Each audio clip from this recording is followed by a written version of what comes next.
I'm here with Mindful Life, Mindful Work Director of Coaching, Amy Rice.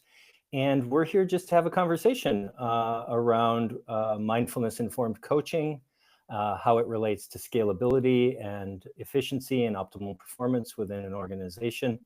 And we're going to focus on two key areas, and those are employee engagement and leadership effectiveness. So welcome, Amy. Thanks for being here. Thank you, Jonathan. I'm happy to be here. Thanks for having me. So for those that don't know, Mindful Life, Mindful Work just rolled out a new coaching program called MindDev Coaching Program. And what we see it as, and it's becoming, is really the first scalable mindfulness-informed coaching. And part of the reason we did that was there's so many great mindfulness-informed coaches out there doing great individual work, but we just haven't seen a cohesive entity or delivery within companies. And so Amy and I met within the last year, and Amy had this great idea of let's work on this because this is something the world needs. And we've been working on how do you actually scale mindfulness-informed approaches to coaching. So Amy, do you want to say a little bit about, I think it was you replied to an email and then we just began a conversation. Do you want to say a little bit about sort of your interest in mindfulness-informed coaching and why we've gotten to this place?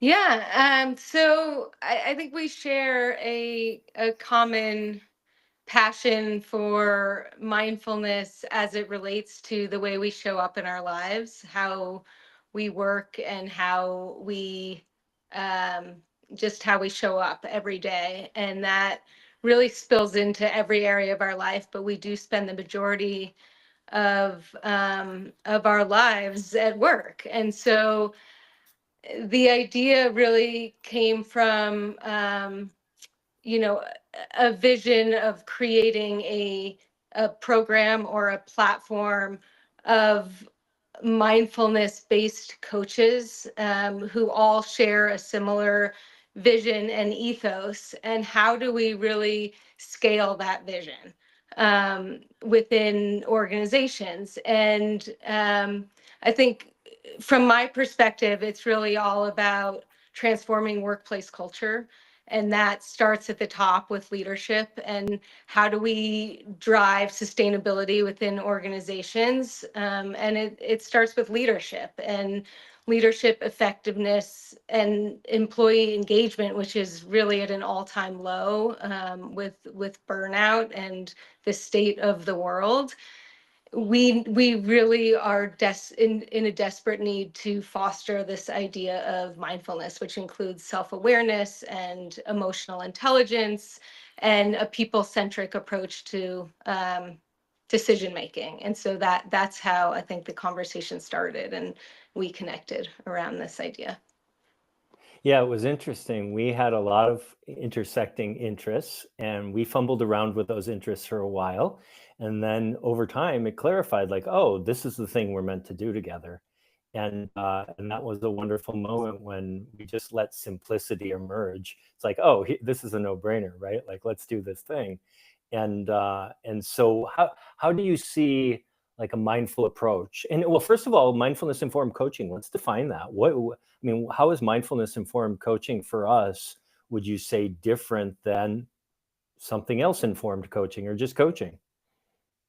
I think you may have coined the term, or it came out of one of our conversations in the early stages of development, but it really is progress through presence. So typically coaching focuses on outcomes, where I think mindfulness informed coaching focuses on the process. And how do we bring awareness and intentionality to our progress? Yeah, I mean, I think that's a really key piece. And, it's interesting because for much of my career, I've sort of shied away from the word mindfulness. And then I see a lot of people offering mindfulness-based things, and that didn't really sit quite right with me. Again, nothing wrong with that, but there was something about saying that it's based on mindfulness that it felt like it needed to be like mindfulness was the offering. But for me, the mindfulness-informed piece is that the coach has a relationship to mindfulness, and that their awareness informs the development of the awareness of the coachee. And that it's, I like to say, and that's how all my work has been over the years. And I often say that my work is therapeutic without being therapy. And I think that's a really important distinction, is when we're supporting somebody in a coach-coachee relationship, it is a relationship. They are two people doing the thing and forming the relationship that is hopefully useful to the coachee. It's also why I've tended to stay away from protocols and things like specific assessments and forms, which has made it very difficult over the years to scale, because if you don't have some system in place, how do you get to scale? So we'll talk about scale a little bit later. But let's focus just a little bit on leadership effectiveness. You've already mentioned decision making. Are there any other areas that you see leadership effectiveness up leveling or becoming more optimal with this presence-based approach? Yeah, a myriad of ways, but I think mindful leaders, because as you discussed, they embody this idea of presence. And coaches, in essence, are leaders themselves. And so leaders generate more leaders if they do it well. And so mindful leaders, or these mindfulness informed coaches, develop a deep awareness of their thoughts, their emotions, their biases, which allows them to respond thoughtfully rather than reactivity and acting impulsively, which is really a huge barrier to showing up effectively as a leader. We talked a little bit about decision making, but certainly practicing moment to moment awareness allows leaders to gain more clarity and decisiveness in their decision making. Yeah, better strategic thinking and problem solving. So certainly Yeah. that area is a big area. Yeah, I know. I think it's so important. And I think the relational piece is, and I know we agree on this, but the relational piece is so key. Ultimately, what makes a great leader is they're a relationship expert, even more than a subject or a topic or a content expert. Is if you're going to be leading people, you got to know how to relate to people. And if you don't, it doesn't matter how smart you are. It's just not going to get you all the way. It's sort of the good to great model, right? Like the thing that takes you to the next level isn't being smarter. It's how do you actually act as a conductor of the band of the people that are going to play the instruments and execute on whatever the mission is. And so, sometimes when I speak about my own coaching, the mindful piece is, people say, well, how are you different than any other coach? Well, I say, attention to the subtle, the capacity to actually notice things that others don't notice. And a leader that can do that can then really notice when somebody's feelings are hurt and they're not saying it, or something's happening, or there's a problem. There's a space where there's could be a question and an inquiry that otherwise doesn't happen, and then things get toxic. And so, yeah, I just think in a systemic web of psychological beings, that awareness is indispensable. And I think that leaders that don't have it are eventually just going to go by the wayside. Yeah, I totally agree. I mean, business is human, and it really is all about relationships and trust. And so if a leader can communicate authentically and listen authentically and actively, you create this environment of psychological safety, and that's where progress happens. Yeah, so true. And we'll circle back because, of course, every topic that we'll address will relate to every other topic, because we take a really holistic approach. Nothing is happening in isolation. As we're sharing, it's all a relationship. So leaders relate to employee well-being. They relate to employee effectiveness. How could they not? How could it only be put upon the employee to perform well if they're embedded in a system that is unhealthy? It gets really hard to perform well when you're in a toxic system. So let's talk a little bit about employee engagement. What about a mindful approach, both from the individual standpoint, but also from the systemic standpoint? What about employee engagement do you think gets up leveled when mindfulness is infused in the coaching and just in conversations? I mean, I think a major one is this idea of psychological safety. So employees feel seen and heard and valued, and respected. And so under those circumstances, they perform more optimally, which in turn then leads to greater job satisfaction and engagement. And so, yeah, certainly the idea of psychological safety and well-being. Um, you know, we talked briefly about burnout, but that's a huge systemic problem that we're experiencing globally. So I think mindful leadership helps reduce burnout and chronic stress. And that ultimately leads to higher engagement amongst employees. Um, Yeah, I yeah. mean, so true. I mean, it's interesting. The burnout epidemic can no longer be blamed on the employees, right? It's at scale. So how could it be all those individuals just randomly, all of a sudden, all got burnout at the same time? No, it's if the system isn't looking at itself as the problem, then it's just sticking its head in the sand. And Yeah. so it's interesting to see how some companies are saying, "Oh, this clearly is our fault to a certain extent, or we at least play a part in this." And some companies are just like, "No, employees just have to work harder." And sometimes, though, sometimes the argument is made that mindfulness is used as a sedative to sort of like, oh, let's bring the employees up to speed so they're more resilient so they can endure this toxic system. So what are your thoughts on that? Do you think that there's, what is the responsibility where mindfulness and mindful approaches land? Certainly there is an element of resilience that is necessary. And again, that starts within leadership, because um, you have to lead by example. But the idea of mindful leadership fosters like flexibility, right? So in navigating uncertainty, which is what every corporation and every individual is navigating currently, and change, it's resilience is a non-negotiable. So we all need resilience in order to navigate through challenges.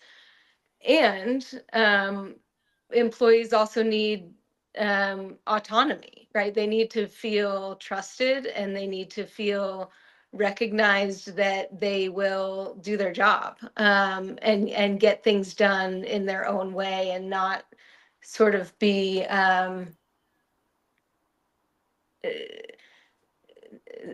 like placed in this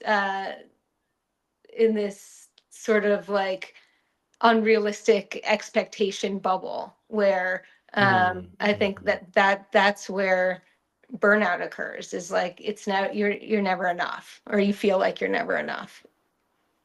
Yeah, yeah. I was talking to somebody the other day, and maybe just a couple days ago, and we were talking about supporting employees and how obvious it is that employees that feel supported do their best work. And so it's not just about financial support or even systemic support. There's a relational piece when they're cared for. And of course, mindfulness opens up us to this more relational caring, so employees can feel cared for and dare I say loved at their companies as people, not just because they can produce, but as people. And then who doesn't want to perform for somebody that loves them? And but again, this idea that, oh, they should just do it and they're replaceable.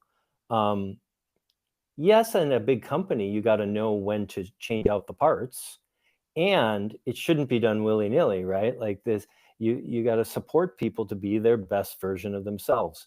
And I think part of what we're connecting on, both personally but also in this program, is when you show up in a way that does that, then there's a synergy that happens. It's not just about, oh, you coach 10 people and 10 people No, it affects the field. It affects the whole culture, the thing that can't be seen or named, but is really important for delivery. And again, if a company wants to be around for the longer term, part of the problem, I think, is companies don't want to be around for the longer term. It's sort of like a big valuation grab, and they're not actually invested in the thing they're delivering. That's part of the reason why companies disappear. They're not actually invested in the mission. They're interested in the quick valuation, and then they're gone. And so, and by that I mean any company under 20 years old. I'm not talking about 20 days. I'm talking about, do you have a service that's actually needed for humanity? I think a lot of companies through COVID discovered that they didn't, that they were just extra stuff that nobody really cared about once they needed only the essentials. And I think the mindfulness helps us clarify things like purpose as well. Like, oh, why do I get up in the morning? Why do I go to this job? Why did I pick this job? And if this job isn't picking me, I'm going to pick a different one. And that's why the great exodus, right? Like, oh, this was just, we weren't actually in a relationship anyway, so why would I stay around? And so people didn't. Yeah. And so hopefully this scalable program, and let's talk a little bit about scale, will help wake up the systems that could benefit from waking up.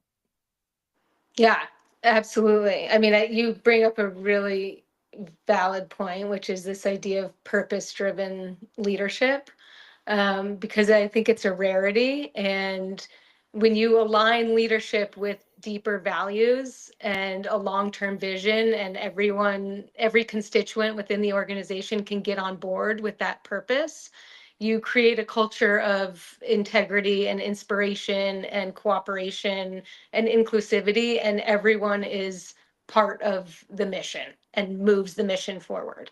And that's what's so awesome about this scalable uh, project, that which is that we're all part of the same mission.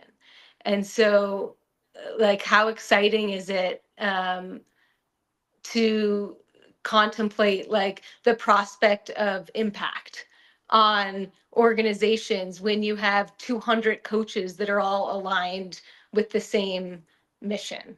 I mean, to me, that's super exciting. Yeah, no, it gives me goosebumps to think about, right? Like, you bring in 200 coaches that are aligned into a large company, and you can really, sometimes I make the analogy of, you're not driving a jet ski. You can't turn left when you want to. You're driving 1,000-foot barge when you're a big company. You got to have some strategy around a left-hand turn. And the moment you have 100 pieces aligned, then you can fly like a flock in the air, right? And we do have a question. So let me read this question, and let's address this because it's really fascinating. Tammy writes, how can middle management navigate through being mindful when resolution doesn't necessarily come from upper management? So do you want to begin on that, or would you like me to? How does that happen? Yeah, you can begin. I'm curious, resolution in what sense? Well, maybe resolve to, I'm going to make the assumption that she means to resolve to integrate mindful sensibilities. When there's pushback from the top. Yeah. And the short answer is, it's really challenging. Yeah. And I think you already see some of that when you don't have leaders supporting people, and sometimes leaders not even doing their jobs. I think a few things happen. I think that employees go into survival mode a little bit, or they make a resolution that they're working for their own integrity, and wherever the chips may fall with the greater entity, they stop caring. And yet they still have to feel integrity to go do their work, do their best work, get their paycheck, sleep well at night, and feel like they're as good of a person as they can be. And so I think a lot of that sort of mindful approach is happening organically, but when it's not coordinated, it can be really challenging. And so, we all know about managing down and managing up. Sometimes, and ego's involved, of course. People like to take their role as their identity, and that there's a hierarchy, and sometimes there needs to be in big companies, and yet there can be a devaluation of people beneath us in the hierarchy, for lack of a better term. But I think each one of us needs to show up, and this is where the self and system approaches and considerations come in. We can all do our best to be as mindful as we can be, and I think everybody should do that to whatever their capacity is, um, regardless of the context they're in. But how much more effective when the context is on board? A millionfold more effective, of course. And so this is where I think the Mind Dev coaching program really steps in strongly and says, there is this thing. I mean, even naming mindfulness informed coaching is a stake in the sand, and says, this is something that exists that you might want to know about, companies. And let's have a conversation and see if you're willing to experiment with this thing that many of your employees are probably already doing on their own. Not necessarily mindfulness proper, and we won't get into that, but they're doing their best, but they're burning out partly because they're not being met. I mean, we've all heard this tale of, top performers leave companies that are dysfunctional. I mean, if it's not a merit-based company and people aren't being rewarded for good work, those people aren't going to stay around. And then you just end up with the people that feel like they don't have any options that stick around.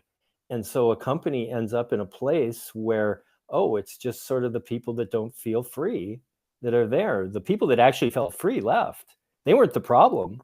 You weren't listening to them. And so they wanted to go somewhere that they'd be listened to.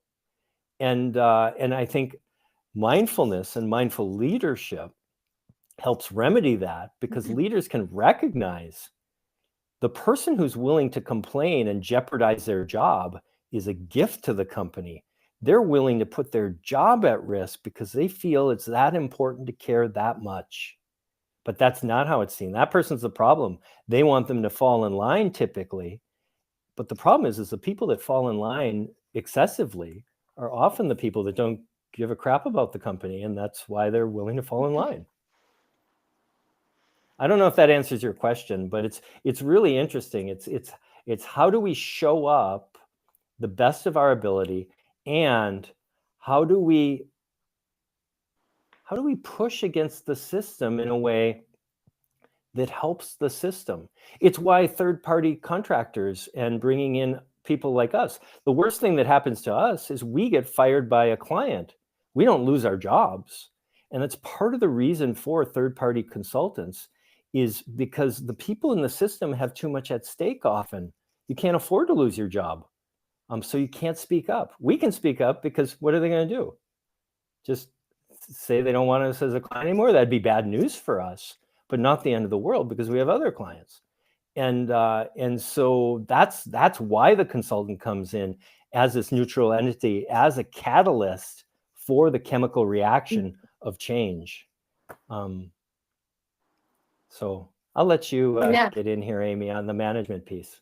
Well, a couple of things come up for me, which is that the first is that anyone can be a leader within an organization. It doesn't have to be defined by role. So if you're an advocate, if you're in an organization and you're somewhere in the middle, and you don't have much of a voice or say in terms of upper echelon decision making, you can still be a leader in a sense, and an advocate for mindfulness if that's what you're an advocate for, and have people come on board to your ethos and make a difference. So I don't think leadership has to be, the CEO has to get on board with a mindfulness program. Ultimately, for a program like this, whoever's making the decision to spend the money is in charge of hiring the coaches. However, you can still advocate for this idea of mindful leadership wherever you exist within an organization. And I think that's really important, because oftentimes the people at the top are not self-aware, or ego's in the way, or they're not emotionally aware. The emotional intelligence isn't there. And so it does take others to sort of get this idea into play. Um, so I think that piece is important, and also the recognition that yeah, we're at this really interesting sort of pivotal place within organizations where you're talking about adopting AI, and um, so it's really like the machine versus the human, or the robot versus the human. And yes, you can get more done efficiently using AI, but then, business is relationships. So you need the humans. And in order to lead humans, you have to um, build relationships and be self-aware. And so I think mindfulness it's come a long way. It's not always had a place within this system of very linear thinkers. Um, but it's come a long way, and I think people are adopting it more and more every day. The idea that it's a necessary component as we move towards more efficiency, less humanity, quite honestly. And like, Mhm. where is the balance there? And so, and you see many, the other issue is that it's a very difficult thing to define from an ROI perspective. It's like, it's a bit intangible, the value. And so that's hard for some leaders to adopt when the value is intangible. But there's many companies that have adopted mindfulness programs and coaching within their organizations that have shown real ROI from it. So I think it's important to use those examples, and keep growing the advocacy. Well, yeah, so important, and many of the companies that now have robust mindfulness presence, it started as a grassroots thing within the company. A couple of employees wanted to meditate together once a week. I mean, I know some of the people that started those programs at places like Kaiser, and other places. And it often started out where this is just what they wanted. They wanted their day to day to be this, and then eventually that department was doing better than other departments. And then, oh well, why? What are they doing different? Oh, they meditate together once a week. And so ROI is return on Oh, investment. okay. Yeah, Yeah, sorry. and yeah, no, I see a question. Oh, yeah, return on investment. I mean, most of the senior leaders and VPs, whoever's writing the check, wants to see that whatever amount, and the crazy thing is you have a couple of senior leaders leave, and that could be $1 million problem, Hmm. because it sometimes takes a year to hire a senior leader, and you got to have a Yeah. whole staff and people doing interviews and writing job descriptions and all sorts of stuff. And so, it's the numbers get pretty ridiculous pretty quick when you have a toxic culture. It's not unusual for a company to have $100 million problem because of a toxic culture. You just have a few people leaving and a few departments that are underperforming, and if the company's big enough, that's $100 million problem. And so so it's sort of like hygiene, right? Like, we all brush our teeth every day. We don't brush our teeth once and say, I'm done for my life. We don't eat a salad once and say, I ate healthy, I'm done. We don't lift weights or exercise once and say, I'm fit. No, we recognize that these things are ongoing practices. And I think that ultimately, mindful approaches need to be positioned like that. Companies sometimes ask, well, what does it cost? And I say, well, let's begin by just, I mean, of course, we're willing to do an intro and, start wherever you are. But at some point, you have to have the conversation around, how are you going to integrate this forever? Like, how are you going to actually practice and embody this? Because everyone's been to a really awesome 2 or 3 day training, and 3 weeks later, people don't even remember it. And it was a total waste of money. Everybody felt good or really knocked it out of the park for 5 days, and then it was gone. And so that's not an effective way to develop people. And so that's where the word practice for me is infused and connected to mindfulness. It's a practice. And, coaching mindset. I think coaching mindset and growth mindset are basically the same thing, very similar. And this, how are you actually developing and growing everyone's capacity and thus the capacity of the whole? Because if you're not, you're just plugging pieces in and taking pieces out. And a stagnant anything is a dead something. And so how do you actually create a living culture that is thriving? So we just have about another 8 minutes or so.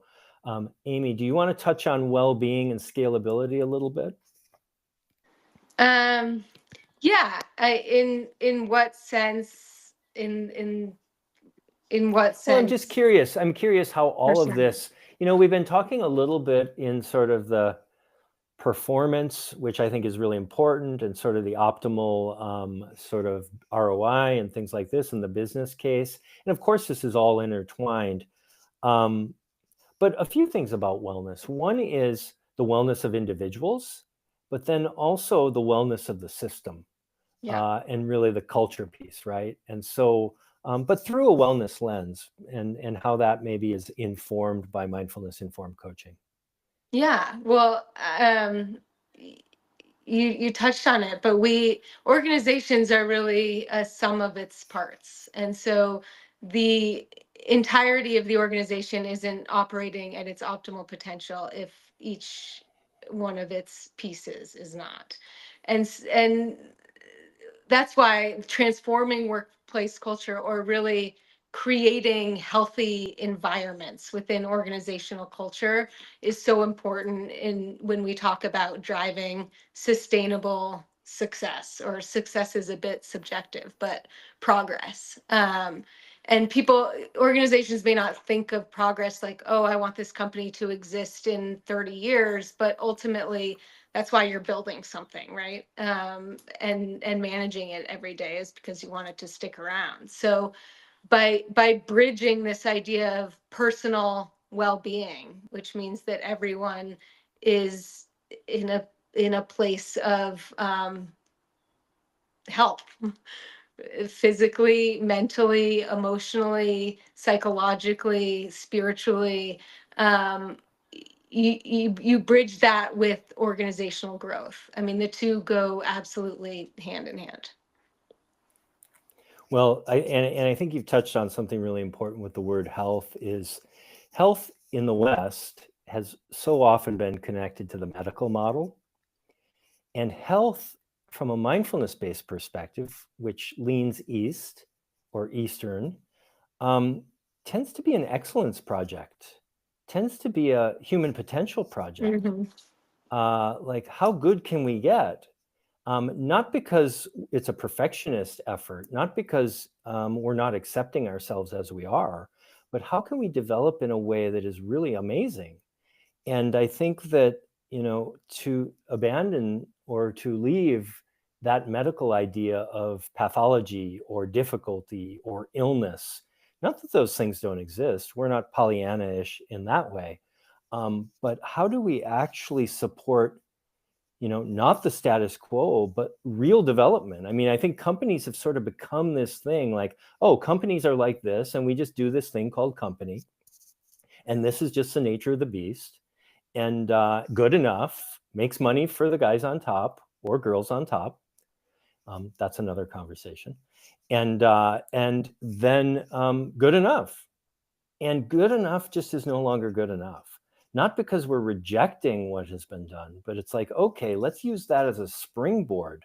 Now we've gotten through the industrial age, and things work in that way, good enough, like machines. Let's add some human excellence to the equation, add a new level. And I think that's where mindfulness really comes in. It helps up level this way, everything in a way that isn't like a negation of what came before, but is really like, okay, great job up until now. Let's take the next step. What is the next step? And how do we infuse awareness, systemic awareness, for the individual, but then as they relate to everyone in their company, as they relate to their work and their purpose, where are we trying to go as a species ultimately? And I think that's what I loved about meeting you, Amy, and what I love about the way that you hold this work. When I read your description of MindDev and it had the word sustainability in it, made me so happy. And I think that, I think ultimately that's the project, right? Like, how do we make it better for everybody, and not just for the people making the money, not just because the consumers have been convinced to buy the product. Like, how do we actually, the whole system gets addressed? Because at least up until now, it seems like the employees have gotten not addressed as employees, as people. And Yeah. so this isn't an activistic effort to make sure that's true. It's when you support the whole system that becomes true. Yeah. And that's really what this coaching does, is, and how it serves people is, or employees and leaders, is it really holds space for this idea of radical accountability.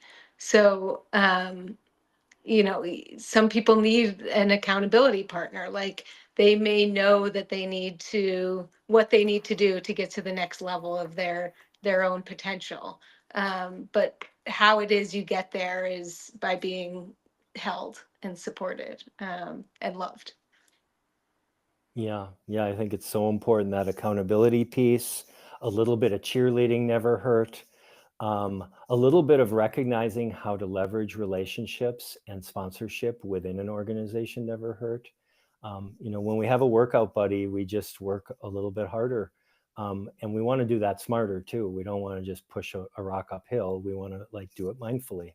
Yeah. So thank you for your time, Amy. This has been a Yeah. wonderful Thanks, Jonathan. conversation. Do you have anything you want to say in closing before we close? I don't think so. I think it's a really exciting moment of transformation and empowerment, for multiple industries that are in desperate need. And so we're super excited and happy to have people on board with this. Well, thanks again.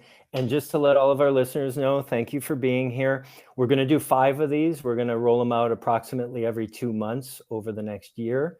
And this is the first of the 5. And again, thank you for tuning in. And follow Mindful Life, Mindful Work on LinkedIn or any of the other platforms, and connect to our work. And if you want to have a conversation, reach out. We're interested in conversations with individuals, companies, whoever is interested in valuing or exploring the possibility of mindfulness informed coaching. So thank you, everyone. Awesome. Thanks, Jonathan. Bye-bye. Bye.